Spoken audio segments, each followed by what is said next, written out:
हमें रोड दे दो, हमें बिजली दे दो, हमें टेलीकम्युनिकेशन दे दो, हमारा पहाड़ी दर्जा दे दो।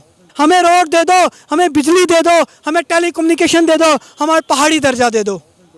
जम्मू में या श्रीनगर में फ्लाईओवर बन के ये तरक्की की बात करते हैं। यहाँ पहाड़ों में बसने वाले लोगों की बात कोई नहीं करता है। सिर्फ इलेक्शन में हमारी बात करते हैं। ये बेबस बेसहार लोगों की तरफ तो कोई देखता नहीं, क्योंकि जतिंदर सिंह जी हमारे पार्लियामेंट मेंबर हैं, लेकिन उसने हमारी बात नहीं की, इसलिए मैं मजबूर हो गया। मुझे लगा कि जतिंदर सिंह जी अंधे हो चुके हैं। हमें आज के दौर में भी रोड नहीं है जनाब। आप सोचें कि हम कैसी ज़िंदगी गुजारेंगे जहाँ 7 महीने के लिए रोड बंद पड़ी है। वहाँ के लोग क्या खाते होंगे, क्या करते होंगे, आप इमेजिन भी नहीं कर सकते हो कि हमारी बेकसी कैसी है, हम बेबस कितने हैं। देखिए, खोखले दावे हैं। शहरों में पहले भी तरक्की होती थी और आज भी शहरों में तरक्की होती। गाँव में तब भी तरक्की नहीं थी, आज भी तरक्की नहीं है। सरकार अंधी हो चुकी है, उनको कुछ नज़र नहीं आ रहा है, इसलिए मैंने अपनी आंखों पे पट्टी उन तक ये बात पहुंचाने के लिए। हम लोग अंधेरे में हैं, हमने मजबूरी, हमारे पास रोड फैसिलिटी नहीं है, ऑल वेदर रोड हमारे पास नहीं है। हम चाहते। नमस्कार, आप लोग देख रहे हैं शिवालिक की कोस। मैं हूं आपके साथ नरेंद्र सिंह ठाकुर। यहाँ मरकजी सरकार जम्मू कश्मीर के आवाम के लिए काफ़ी बड़े बड़े दावे व ऐलान करती है, लेकिन ज़मीनी हक़ाइक़ पर किस तरह से वो दावे सही साबित हो पा रहे हैं वो तो जम्मू कश्मीर की आम जनता ही जानती होगी। मेरे साथ एक शख्स हैं, हाथ में काला झंडा है और एक पोस्टर है, आंखों में काली पट्टी बांधी है।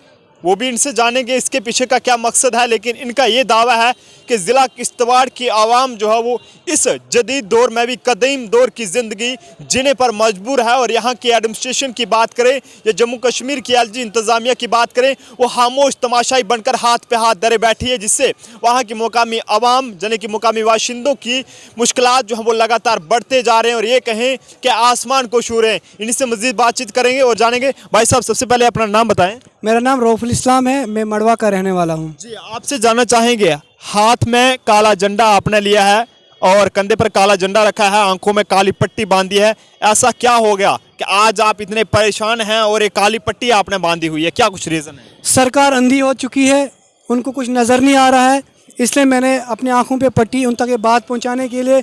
हम लोग अंधेरे में हैं, हम लोग हैं कि जिससे आप ऐसा लग रहा है आपको कि सरकार अंधी हो चुकी है, ऐसा क्या मतलब परेशानी? देखिए, पहली मजबूरी, हमारे पास रोड फैसिलिटी नहीं है, ऑल वेदर रोड हमारे पास नहीं है। हम चाहते हैं कि सरकार वहाँ इमीडिएट टनल के शक्ल में रोड बनाइए। हम इलाके की बात कर रहे हैं, मैं मड़वा वड़न दक्षिण की बात कर रहा हूँ। मैं चाहता हूँ कि छात्र टू मड़वा एक टनल बनाई जाए।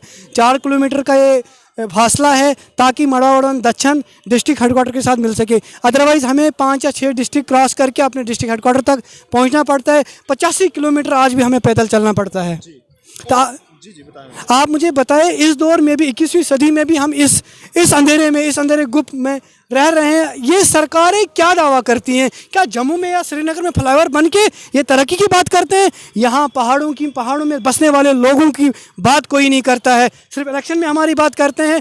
ये बेबस बेसहार लोगों की तरफ तो कोई देखता नहीं है, सिर्फ इलेक्शन में दावे करते हैं। उसके बाद मुझे उम्मीद थी कि नितिन गडकरी जी हमारे यहाँ आए थे, वो अब हमारी रोड का ऐलान, क्योंकि जतिंदर सिंह जी हमारे पार्लियामेंट मेंबर हैं, लेकिन उसने हमारी बात नहीं की, इसलिए मैं मजबूर हो गया। मुझे लगा कि जतिंदर सिंह जी अंधे हो चुके हैं, इसलिए मैं यहाँ आया आपके माध्यम से फरियाद आगे तक पहुँचाने की। आज कैसा लग रहा है कि इतने सारे वोट देकर आ जाने की, वोटों से नवाज कर इन्होंने आपने इन्हें जो चुनकर आगे भेजा था, ताकि ये अपने वादों को जो आपके साथ वादे किए गए थे उनको पूरा करेंगे। लेकिन आज कहीं ना कहीं आप कह रहे हैं कि आपके इलाके में ना सड़क की सहूलियात है, पानी बिजली के निज़ाम दरम बरम है, इलाके की आवाम परेशान हाल है। क्या लगता है कि गूंगी बहरी सरकार आपके इलाके की और कोई भी किस तरह की तवज्जो नहीं दे पाई है सिवाय सिटी के? देखिए, मैं आपको एक बात बोलना चाहता हूँ। हमारे इलाके में एक क्लोड ब्रस्ट हुआ था दक्षिण में, हमारे 20 से 25 नौजवान वहाँ पे मारे गए। एडमिनिस्ट्रेशन को वहाँ पहुँचने में 24 घंटे लगे। इनके पास हेलीकॉप्टर भी था, सब था, लेकिन फिर भी इनकी आंखें नहीं खुलती हैं। क्या वो हमारे नौजवान ऐसे ही ज़ाया हुए? क्या इनको तब भी नज़र नहीं आया कि इन लोगों को अच्छी रोड दी जाए, ताकि अगर अल्लाह ना करे कुछ ऐसा हो, इन लोगों की जानें बच सकें? हमें आज के दौर में भी रोड नहीं है जनाब। आप सोचें कि हम कैसी ज़िंदगी गुजारेंगे जहां 7 महीने के लिए रोड बंद पड़ी है। वहां के लोग क्या खाते होंगे, क्या करते होंगे, आप इमेजिन भी नहीं कर सकते हो कि हमारी बेकसी कैसी है, हम बेबस कितने हैं।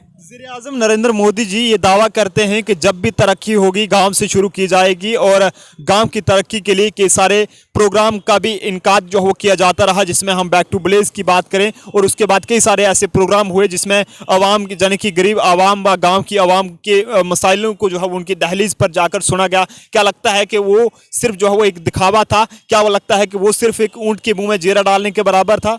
देखिए, खोखले दावे हैं। शहरों में पहले भी तरक्की होती थी और आज भी शहरों में तरक्की होती, गाँव में तब भी तरक्की नहीं थी, आज भी तरक्की नहीं है। सरकार चाहे कितने भी दावे और झूठे भी कोई लीडर यहाँ पे सेंट्रल मिनिस्टर भी आता है, पहले 370 से तरक्की हुई। आप मुझे बताएं, हम बैकवर्ड थे, हम तभी रोड के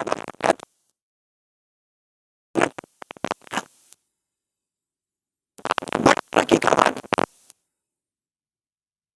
हमारे पास तो मामूली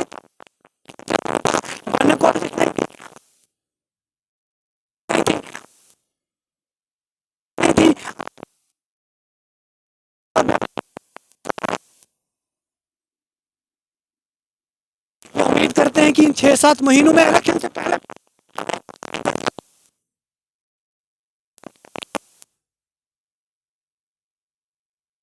भी एक मौका मिले, उनको भी प्लेटफॉर्म ऑफिसर बनने में। क्या हमें ऑफिसर बनने का हक नहीं है? क्या हमें बड़े बड़े कॉलेज में यूनिवर्सिटी में पढ़ने का हक नहीं है? क्या गवर्नमेंट नहीं चाहती है कि जो पसमानदा पहाड़ी लोग थोड़ा आगे बढ़े? पहाड़ी होने में क्या, हम पहाड़ में बसते हैं, हमारे पास कुछ नहीं, इसलिए हमें दर्जा चाहिए। अब हम पहाड़ी, अब लैंग्वेज हमारी पहाड़ी नहीं है, सिर्फ सिटी में रहने वाले लोग भी पहाड़ी बोलते हैं, उनको पहाड़ी दर्जा दे दोगे? हमें क्यों नहीं दोगे? इसलिए हमें पहाड़ी दर्जा दे दीजिएगा ताकि हमारे बच्चे आगे बढ़ सकें। हमें टेलीकम्युनिकेशन दीजिएगा, इंटरनेट। हमारे बच्चे आज भी नहीं पढ़ पाते हैं, कैसे हम कम्पीट करें? यहाँ तो 2 दिन इंटरनेट बंद होता है, पूरा जम्मू एंड कश्मीर दहल पड़ता है कि इंटरनेट बंद है, लेकिन हम इंटरनेट के बगैर ज़िंदगी गुजार रहे हैं, हम टेलीफोन के बगैर ज़िंदगी गुजार रहे हैं। कैसी ज़िंदगी है वो? क्यों हमें इस मुसीबत में फंसा लिया? क्यों आप अंधे हो चुके हो? सरकार में बैठे बड़े बड़े लोगों, ज़रा सुनो, क्यों अंधे हो चुके हो? क्यों हमारी फरियाद नहीं सुनते हो? हमें रोड दे दो, हमें बिजली दे दो, हमें टेलीकम्युनिकेशन दे दो, हमारे पहाड़ी दर्जा दे दो। चलिए जी, शुक्रिया आपका। तो ये पूरा खबर जो हमने आपको बताई है ज़िला किश्तवाड़ के दक्षिण व मरवा इलाके की है। यहाँ पर हालात किस तरह से बिगड़े हुए हैं और इलाके की आवाम अपने परेशानियों से दो चार है, लेकिन यहाँ की ये गूंगी बहरी इंतज़ामिया इन इलाके की आवाम की तरफ कोई भी किस तरह की खुसूसी तवज्जो जो है वो नहीं दे पाई है। वहाँ जिस तरह से इनका ये दावा है कि वहाँ की आवाम जो है वो नेटवर्क कनेक्टिविटी के साथ साथ पानी बिजली के निज़ाम दरम बरम है, स्कूलों में तदरीसी अमले की कमी है और साथ ही साथ अस्पतालों कि मैं जो है वो डॉक्टर्स की कमी है। लोग काफ़ी ज़्यादा सफ़र कर रहे हैं। एलजी इंतज़ामिया दावा तो ज़रूर कर रही है, लेकिन वो दावा केवल एलजी इंतज़ामिया के सरकारी दफ्तरों तक ही महदूद है, जबकि ज़मीनी हकीकत पर कुछ भी किसी तरह का असर जो है वो देखने को नहीं मिल रहा। ये आज से नहीं बल्कि पिछले कई सालों से इसी तरह से सफ़र करते आ रहे हैं और जिससे ऐसा लगता है कि सरकार चाहे कांग्रेस की हो या बीजेपी की हो, लोगों के लिए हालात वैसे के वैसे रहेंगे और हालातों में कोई भी किस तरह की तब्दीली जो है वो नहीं आएगी। इस सिलसिले में हमारी भी जम्मू कश्मीर की एलजी इंतज़ामिया से पुरजोर मुतालबा रहेगा कि इन इलाके की आवाम की और खुसूसी तवज्जो दी जाए और इनके जो बुनियादी हक हैं वो इन्हें जल्द से जल्द फराहम करवाए जाएँ। यहाँ आप डिजिटल इंडिया बनाए जाने का डंडोरा तो ज़रूर पीटते हैं, लेकिन आज ज़िला किश्तवाड़ में हालात किस तरह से बने हैं, वहाँ की आवाम को इस जदीद दौर में भी कदीम दौर की ज़िंदगी जीने पर जो है वो मजबूर होना पड़ रहा है। उम्मीद करते हैं कि इस खबर के बाद ज़िला किश्तवाड़ की इंतज़ामिया हो या जम्मू कश्मीर की एलजी इंतज़ामिया हो, वो ज़रूर हरकत में आएगी और इन लोगों के मसाइलों को जल्द से जल्द ज़ेर गौर में लाएगी और उनका हल जो है वो ज़रूर करेगी, जिससे इन लोगों को आ रहे दरपेश मसाइलों से जो है वो इजाला मिलेगा। कैमरा पर्सन अर्जुन सिंह चाड़क के साथ नरेंद्र सिंह ठाकुर, शिवालिक की कोस, जम्मू।